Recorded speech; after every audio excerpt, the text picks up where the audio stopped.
Mateus capítulo 11, verso 28 ao 30 diz assim: Vinde a mim, todos os que estáis cansados e sobrecarregados, e eu vos aliviarei. Tomai sobre vós o meu jugo e aprendei de mim, porque sou manso e humilde de coração.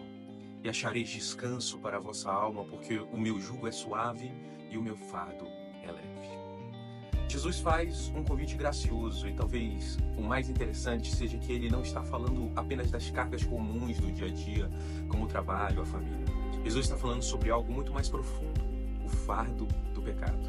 Não há peso maior do que a culpa que nós carregamos quando não somos perdoados. A culpa mina a nossa alegria, oprime o nosso coração. Talvez isso fique mais claro quando nós nos lembramos do livro O Peregrino, de John Bunyan, onde vemos claramente essa imagem. O cristão, o personagem principal, quando deixa a cidade da destruição, carrega um peso enorme que se desaparece quando ele chega à cruz. Esse peso é a imagem que simboliza exatamente a culpa que nós carregamos sem Cristo. E Jesus, percebendo o peso no coração daqueles que ouviam ele naquela ocasião, o medo diante do fardo das obrigações e do mérito pessoal, lhes oferece a graça. Mas precisamos entender que existe uma grande diferença entre graça preciosa e aquilo que nós chamamos de graça barata. Para entender melhor, nós podemos lembrar daquilo que o Bonhoeffer chama de graça barata e define como inimiga mortal da igreja. É um tipo de graça superficial, sem compromisso, que oferece perdão sem exigir de fato a transformação. Ela busca indulgência sem responsabilidade, minimiza a gravidade do pecado e gera uma falsa segurança espiritual. É uma graça que evita o verdadeiro discipulado de Cristo, que promove uma fé descomprometida. Mas e a graça preciosa? Bom, o Bonhoeffer nos mostra que ela é totalmente diferente. A graça preciosa é aquele tesouro escondido no campo, pelo qual o homem vende tudo o que possui com alegria. É a pérola preciosa pela qual damos tudo para possuir. Essa graça preciosa é valiosa porque custa caro. Custou a vida do próprio Filho de Deus à cruz. Não é barata porque não exige algo de nós. Na verdade, ela exige, sim, uma entrega total ao verdadeiro discipulado. A graça preciosa não só perdoa os pecados, mas também nos liberta do poder deles, nos transformando radicalmente.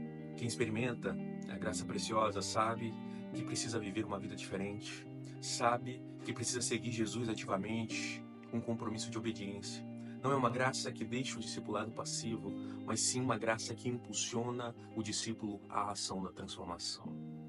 Termino lembrando de um trecho da obra Discipulado de Bonhoeffer que diz assim: a graça preciosa é o tesouro oculto no campo, pelo qual o ser humano vende tudo o que possui.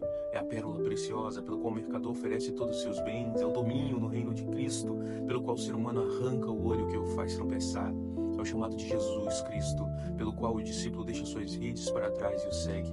A graça preciosa é o evangelho que sempre se deve procurar, a dádiva que se deve pedir, a porta ao qual se tem de bater. Essa graça é preciosa porque chama ao discipulado.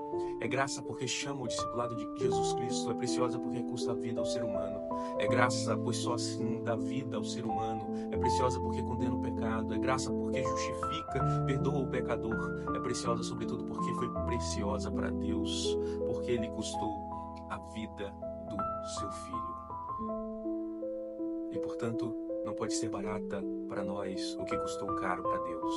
É graça, sobretudo, porque Deus não considerou que o seu próprio Filho custasse caro demais para pagar por nossa vida. E assim o deu por nós. A graça preciosa é a encarnação de Deus.